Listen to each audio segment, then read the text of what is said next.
everybody. Thank you so much for the opportunity to speak tonight.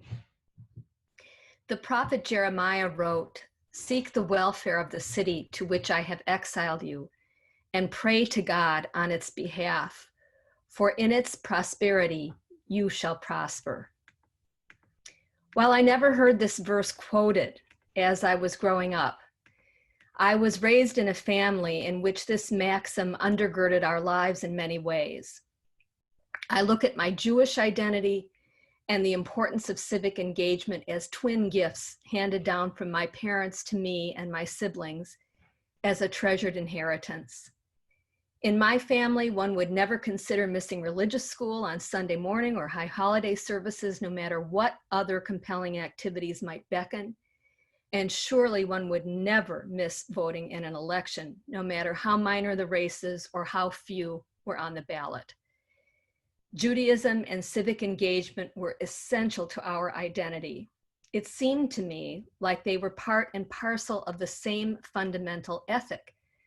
And I want to share this evening why I think they actually are. To be clear, it does not say in the Torah, "Thou shalt vote, I am Adonai your God." And yet, there are many statements like Jeremiah's in Jewish tradition, urging us to seek the welfare of our communities and asserting that we Jews fare well only if the communities in which we live prosper. Since ancient times and up to this day, Jews have prayed for the welfare of the government in our weekly worship services. In the earliest post-biblical compilation of Jewish law, the Mishnah, it's declared, "Pray for the government's welfare, for without fear of it, we would swallow each other alive." The great medieval rabbi, Moses Maimonides, said that the purpose of supporting the government is to ensure public order. Another great medieval scholar, Nachmanides, said that the purpose of supporting the government is about the necessity of providing for social welfare. Therefore, throughout history, wherever we lived and whenever we lived in societies that allowed it, and of course, many times in history, we Jews lived in places that did not, but where it was allowed, Jews have been engaged in activities that might improve the community, and our people have shown a deep commitment to political participation. In a democratic society, the vote is the most basic act enabling us to fulfill this commitment.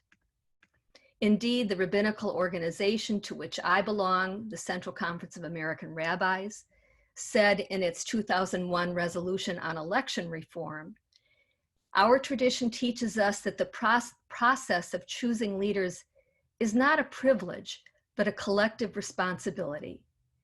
The sage Hillel taught, "Al tifros min hatzibur," do not separate yourself from the community. And Rabbi Yitzchak taught that a ruler is not to be appointed unless the community is first consulted. The resolution goes on, "This ethic of political participation has guided Jews to enthusiastically participate in the American electoral process and is epitomized by our traditionally strong voter turnout. Jews have also placed a priority on voter education and registration efforts." I conclude with a story. A story is told of the great rabbi of the early 20th century known as the Chazon Ish. A man in his community came to the rabbi and explained that he didn't have enough money to pay his taxes and therefore would not be allowed to vote in an upcoming election. The Chazon Ish responded, "You should sell your tefillin and pay the taxes." Now stop to explain that tefillin are leather straps and boxes that are worn by traditional Jewish worshipers and in the Orthodox community, only men. And they have inside of them scrolls, handwritten scrolls with the words from Deuteronomy, the Shema prayer, "You shall love God with all your heart and soul and might." So these are very costly items and very much cherished by a person who has them. So the Chazon Ish says, sell your tefillin and pay the taxes. Tefillin you can borrow from another, but the right to vote you cannot get from someone else.